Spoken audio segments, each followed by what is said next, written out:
Eu não quero que os senhores me amem, mas pelo menos respeitem um trabalho sério que está sendo desenvolvido. O senhor está um mês de modo irônico. Um mês é tempo de sobra para quem não é imbecil para entender teses.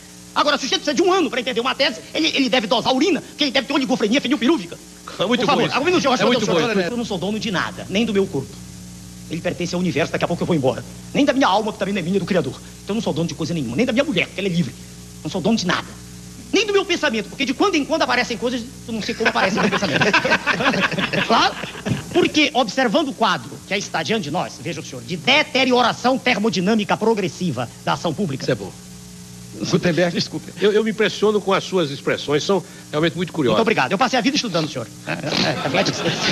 Doutor Enéas, nós vamos terminando o programa, mas tem 3 perguntas aqui que eu não posso deixar de fazê-las. De Alexandre Jardim, de São Paulo, Marcos Antônio da Silva, de São Miguel Paulista, e de Armindo dos Santos Ferreira, de São Paulo.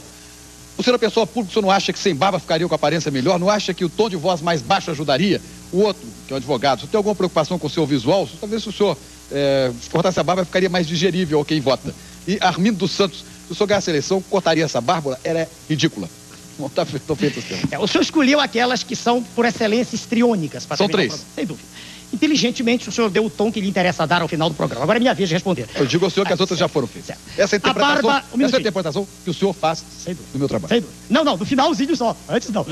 A barba não tem nada... Pois não teriam, o senhor me desculpe, elas não teriam tanta relevância quanto outras que foram feitas, e eu então as guardei por serem as últimas para o final. O senhor não vai receber todas. Vou responder. A barba não tem nada a ver com o processo político. Eu deixei crescer na década de 70, quando eu estava escrevendo um livro. O trabalho de ter que fazer barba todo dia me cansava, e eu, quando percebi, já estava, não era mais barbudo, já estava barbado. E gostei, deixei. Não tem nada a ver com o processo político. Se eu mudar visual, não. Eu sou assim mesmo. E para aquele que diz que é mais digerível, eu respeito o seu direito. Eu não estou pedindo voto ao senhor, estou me apresentando à população. As pessoas estavam falando que o Pablo Marçal, ele era uma pessoa antissistema. Vou concordar que a posição que ele tomou nessa eleição foi de uma pessoa antissistema. Mas lá atrás existiu um homem que também foi antissistema, foi duro, bateu pesado na imprensa, e você sabe quem é. Se chama Enéas Carneiro. Eu estava assistindo alguns vídeos dele, eu vou colocar aqui para você ver a maneira como ele tratava essa elite esquerdista. A maneira como ele conversava com a imprensa. Não era esses conchavos, esses ajeitadinhos de hoje em dia, que a gente sabe que a imprensa tem um lado, tem um viés, que dependendo do candidato, se agradar a imprensa, eles maneiram, eles aliviam. Não era assim que acontecia com o Enéas Carneiro. Eles pegavam pesado com o Enéas Carneiro. O Enéas, como não tinha o rabo preso com a imprensa, como era um homem que não tinha conchavo político, como era uma pessoa independente, que não tinha padrinho, não tinha ajeitadinho, e era uma pessoa firme nas suas convicções, ele descia a lenha e descia o pau. Vou colocar o vídeo aqui para você ver. Você vai ver o candidato que era para ter ganho aquelas eleições. E que hoje em dia eu escuto muita gente dizer: se o Enéas estivesse vivo hoje, era para ser o nosso presidente. Ele era para ser a pessoa de hoje. Infelizmente não aconteceu. O tempo dele já passou, né? Tomara que futuramente se levante pessoas convictas, pessoas igual a ele, de posição, de firmeza, de sabedoria, de inteligência.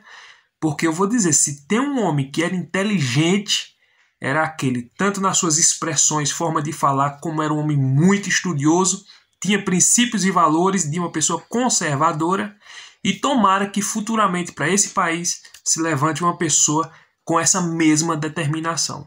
Vou colocar o vídeo aqui para vocês assistirem. Antes, deixa o like, curte, comenta, compartilha, inscreva-se aqui no canal. Vamos lá assistir os melhores momentos do Enéas Carneiro e logo após nós vamos voltar fazendo alguns comentários. Sequência, o candidato Enéas Carneiro do Prona pergunta para a candidata Marta Suplicy do PT. Senhora, dona Marta, eu estou acostumado a falar em 30 segundos e quero ver como a senhora responde em 30 segundos. Vou dividir o tempo em 3 perguntas. Não, não é possível, é uma pergunta só. A senhora escolhe qualquer uma das 3, senhora, se eu gostar. Pois não. Sobre o distrito de Marcilac, aqui em São Paulo, eu quero que a senhora me responda qual o maior problema do ponto de vista de índices de bem-estar social, do seu ponto de vista, como resolvê-lo. A senhora escolhe sobre a potamografia de São Paulo, os problemas dela decorrentes para o município, qual a solução que a senhora propõe? Eu não estou sorrindo, dona Marta, estou lhe perguntando. A terceira é uma pergunta bem simples, se a senhora souber. Por favor. Qual é a composição, senhora, do ar atmosférico de São Paulo? Primeira coisa, eu queria me referir ao que foi dito do presidente de honra do meu partido, e que há vários anos acho que o senhor vem com essa história que o meu presidente se porta desse jeito. E eu queria dizer que esse documento é um documento que saiu no New York Times e saiu com centenas de assinaturas de prêmios Nobel, inclusive. Pessoas muito importantes que estudam essa questão. Não tem nada a ver com legalidade. Veja que a Marta Suplicy, que é a vice do Boulos, ela fica totalmente desnorteada, sem rumo, sem saber o que dizer, sem saber argumentar qual é a composição atmosférica do ar. Ela não sabe nem o que é isso. Essa aqui é a verdade, ela não sabe nem o que ele está falando. Não confundamos a simpatia de um homem simples que grita, Enéas, com a atitude de uma pessoa que se aproxima, aperta a minha mão e diz, eu estou do seu lado.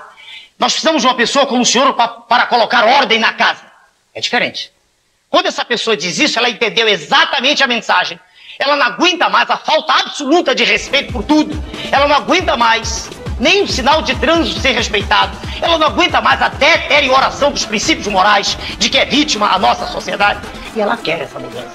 É essa pessoa que aperta a minha mão. Infelizmente, o país vive uma total desordem. Você vê isso em sala de aula, sinal de trânsito, no meio de todo lugar. É uma desordem, ninguém respeita mais nada, ninguém vê liderança firme, contundente, igual já existiu lá atrás. Os professores hoje estão desmoralizados, infelizmente. Está uma bagunça e uma desordem. Tem que ter alguém para pôr ordem na casa e tem que ser uma liderança que seja exemplo. Uma coisa que o país não tem como presidente da República, tanto como exemplo, como para colocar limites, regras e condições em que o povo aprenda pelo exemplo e não pela imposição. Eu detesto esta situação em que a nação brasileira se encontra, de absoluta desordem, em que não se respeita coisa nenhuma, em que os senhores da imprensa têm o poder total, como o senhor acabou de mostrar agora me interrompendo, em que os valores cívicos estão sendo todos lançados no ralo, em que não há mais na nação nenhum sentimento de respeito à família, porque no horário nobre passam cenas de lascívia, de sexo quase explícito, com a conivência dos diretores, e ninguém se preocupa em perguntar para o pai de família se ele gosta disso. Isso é liberdade absoluta. Então é contra tudo isso que eu ponho o meu discurso. A minha alocução. Quando o senhor me ofendeu agora, o senhor disse que eu sou exótico, o senhor tem barba, é um problema meu. O senhor não tem nada a ver com isso.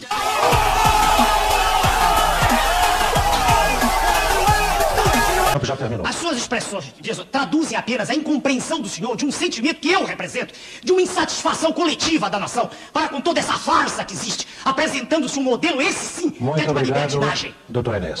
Você viu o que é um homem de presença, você viu o que é um homem inteligente, você viu que ele foi tratado de forma desrespeitosa, quiseram tirar a onda dele, brincaram com a barba dele. Muitos diziam que ele era louco, ele não tem condição de dirigir o país, ele não tem a mínima condição de dirigir uma nação. Naquele tempo, ele era tratado dessa forma. E a imprensa, que era de esquerda, de extrema esquerda, que a gente sabe, sempre queria tratar de forma para desmerecer e descredibilizar a pessoa do Enéas Carneiro. Mas ele era uma pessoa que não baixava a cabeça, ele não passava pano para a imprensa, ele não tinha conchavo político, ele não tinha pagamento. Ou seja, é a pessoa que o país precisa. Mas se levantar uma pessoa com esse espírito, com essa determinação hoje, o que é que a imprensa diz? É fascista, é extrema-direita. Ah não, isso aí e coloca um monte de apelido, porque a gente sabe que 99% da imprensa hoje no país, dos intelectuais hoje do país, das faculdades, né, dessas universidades, é tudo de esquerda, infelizmente. É claro que a gente não vive dentro de um comunismo, mas o sistema que está implantado nesse país é para se encaminhar para isso. É claro que muitos negam essa realidade, mas a Venezuela começou assim. Venezuela era mil maravilhas lá atrás, todo mundo estava satisfeito com aquele programa de assistencialismo, todo mundo estava satisfeito com aquilo que o Chávez fazia, ajudando todo mundo, com aquele negócio de socialismo. Olha o que se tornou hoje a Venezuela, infelizmente. E quem é o líder daqui, que era amigo do Chávez e que é amigo do Maduro e que passa o pano para o Maduro e que o PT reconheceu, saiu agora nas notícias, que o PT reconheceu a vitória do Nicolás Maduro. Todo mundo, o mundo inteiro viu que foi tudo fraudado. Todo mundo percebeu, viu, até um cego enxergou nesse dia que ali houve uma fraude. Mas hoje o PT diz que não, reconhecemos que ele é o presidente de lá agora, né? Lamentável, vergonhoso, né? Para um país como o nosso, um país rico, um país que tem uma riqueza exorbitante como a nossa, aí reconhece uma criatura daquela como presidente. Infelizmente, né, o povo de lá está passando por situação difícil. E aqui no Brasil, se o povo não abrir os olhos, aqui no Brasil, se os cidadãos não tomar postura, posição, conhecimento de quem vai colocar para dirigir a nação, infelizmente, futuramente, não agora, mas futuramente, pode se tornar também uma Venezuela. Olha a situação de Cuba. Olha a situação da Venezuela. Olha a Argentina, o que se tornou com o presidente que estava. E olha a situação que eles estão vivendo hoje. A Argentina também foi um dos países mais ricos do mundo. Olha a situação agora, totalmente quebrada. Então, que Deus nos livre dessa situação, que Deus nos livre desses comunistas, que não tem outro nome para dizer. O livramento de São Paulo é o Boulos não ganhar, com o menos ruim, que é o Nunes. Infelizmente tem que dizer desse jeito, porque dizer que o Nunes é de direita não tem nada a ver. Então, com o menos ruim, que é o Nunes, e fazer o quê, né? Paciência, paciência. E aqui eu queria deixar os créditos ao Enéas Carneiro, que já se foi, mas que deixou um legado para muitas pessoas, de intelectualidade, de pessoa de firmeza, convicção, que não se rendia a esse sistema podre e corrupto que existe aqui no nosso país. Deus abençoe, curte, comenta, compartilhe, se inscreva. Até o próximo vídeo, se Deus permitir.